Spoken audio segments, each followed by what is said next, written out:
Taller Puertorriqueño held the Arturo Schomburg Symposium, a one-day event dedicated to address issues of the African diaspora in Latinx cultures. Welcome everybody to Taller Puertorriqueño and to our annual Arturo Schomburg Symposium. I want you to please mark down on your calendars. This event takes place every year on the last Saturday of February.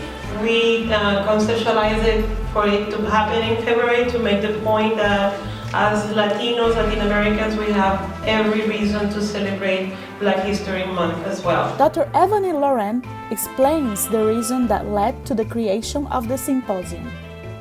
Empezamos a cocinar la idea de hacer un espacio en donde nos sentáramos a dialogar y explorar las contribuciones de África, América Latina y buscar formas de tener mejores puentes de comunicación y colaboración con la comunidad africanoamericana. Esto es finales de los 90. This year's theme focused on the social perceptions and construction of beauty.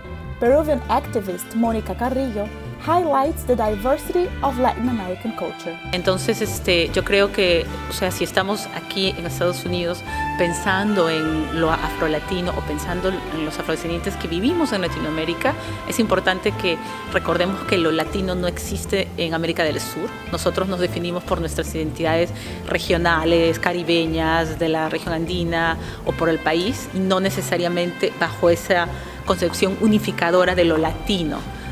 ¿Por qué menciono eso? Porque cuando hablamos de belleza, en nuestro contexto tenemos pues una cultura indígena, una cultura amazónica, una cultura indígena de la sierra, y tenemos además, obviamente, los afrodescendientes. To the slave trade and more than 10 million African slaves being brought to the Latin America area. Dr. Burge starts the conversation explaining the concept of colorism.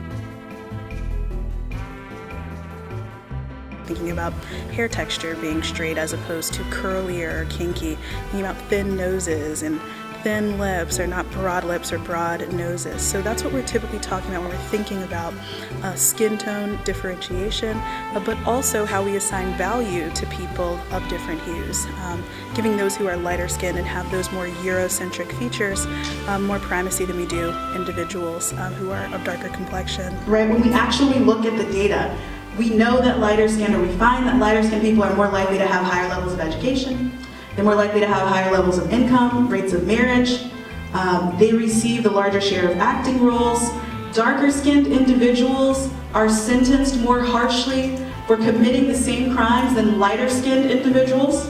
It's not simply a Latinx or an African diaspora experience. Throughout the world, there is this desire to conform to European standards of beauty. In essence, what we're saying is that people create their own meaning, but not in conditions of their own choosing, if you understand what I'm saying. That we have ways that our understandings are shaped oftentimes by what we see on television. El negro automáticamente es feo o hipersexual. Si es hombre, debe tener un pene descomunal. De hecho, en los medios de WhatsApp venezolanos circula una figura que llaman el negro de WhatsApp, que es un hombre con un pene que llega al piso, supuestamente. The media in Latin America still perpetuates images of Black people often as ugly and intellectually inferior. A lot of this a lot of this I think involves change in terms of media interpretations and what are these standards of beauty, these European standards of beauty that we're forcing upon people, and what do we consider beautiful? And so we have to start reprogramming ourselves and doing some introspective work to start to change the relationship, because the only way the systems are maintained is by the people. And so we have to ask ourselves, what are we doing to contribute to the maintenance of the stratification of individuals based on skin tone? Una cosa interesante que veo es que el movimiento afrolatino de aquí, con sede en Estados Unidos, está impactando en algo también, al menos en Perú, a partir de las campañas que se hacen, por ejemplo, para el cabello, ¿no? Nosotros teníamos la imagen de los Black Panthers o del movimiento afroamericano por los 70, ¿no? Con el uso del cabello natural y de African Look. pero ahora es recién, desde los últimos pocos años, que me parece que hay un nuevo movimiento de cabello natural en Perú que está muy influenciado por movimientos afro-latinos en Estados Unidos. Entonces eso me parece también algo chévere que está pasando.